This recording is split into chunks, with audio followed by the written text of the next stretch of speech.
இன்றைக்கி network டயக்ராமில் number வச்சு some பார்க்க போகிறோம். ஆக்டிவிட்டீஸ் கொடுத்துருக்காங்க. 1 to 2, 1லேருந்து 2க்கு போக எனக்கு 20 days ஆகும். 1 to 3 போக 25 days, 2லேருந்து 3க்கு போக 10 days. சிமிலர்லி 2 to 4, 12 இது மாதிரி ஈவெண்ட்டு கொடுத்துட்டு அதுக்கு டியூரேஷனும் கொடுத்துருக்காங்க. நான் நெட்வொர்க் டயக்ராம் ட்ரா பண்ணிவிட்டு அதுக்கு வந்து கிரிட்டிக்கல் பார்த்தும் ப்ராஜெக்ட் டியூரேஷனும் கண்டுபிடிக்கணும். எப்படி டயக்ராம் ட்ரா பண்ணியிருக்கேன்னா 1லேருந்து 2க்கு போகிறதுக்கு 20 days. அப்போது 1லேருந்து 2க்கு ஒரு நோட் போட்டுக்கணும். ஸ்டார்டிங் நோடு வந்து 1, எண்டிங் வந்து 2, 20 days. அடுத்து 1லேருந்து 3க்கு போக 25 days. நெக்ஸ்ட்டு 2லேருந்து 3, ஆல்ரெடி 2, 3 ட்ரா பண்ணதுனால 2லேருந்து 3யை அப்படியே ஜாயின் பண்ணி விட்டால் போதும், 10 days ஆகும். அடுத்து 2லேருந்து 4க்கு போகிறதுக்கு 12 days.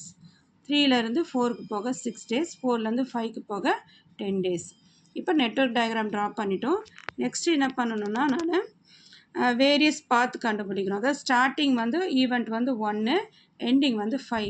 1லேருந்து 5க்கு போக என்னென்ன பாத் இருக்குன்னா 1, 2, 4, 5 இருக்குது. அடுத்து 1, 2, 3, 4, 5 இருக்குது. நெக்ஸ்ட்டு 1, 3, 4, 5 இருக்குது. 1ல் ஸ்டார்ட் பண்ணி 5ல் முடியறதுக்கு எனக்கு 3 பாத் இருக்குது. அந்த 3 பாத்துடைய டியூரேஷனை ஆட் பண்ணி போட்டிருக்கேன். இதில் லாங்கஸ்ட்டு பாத் வந்து 46 இருக்குது, அதனால் அதை டிக் பண்ணியிருக்கேன். இந்த லாங்கஸ்ட்டு பாத்து தான் கிரிட்டிக்கல் பாத், தட் இஸ் 1, 2, 3, 4, 5. அந்த நம்பர் இருக்கு இல்லையா டியூரேஷன், அதுக்கு பேர் வந்து ப்ராஜெக்ட் டியூரேஷன் 46 days.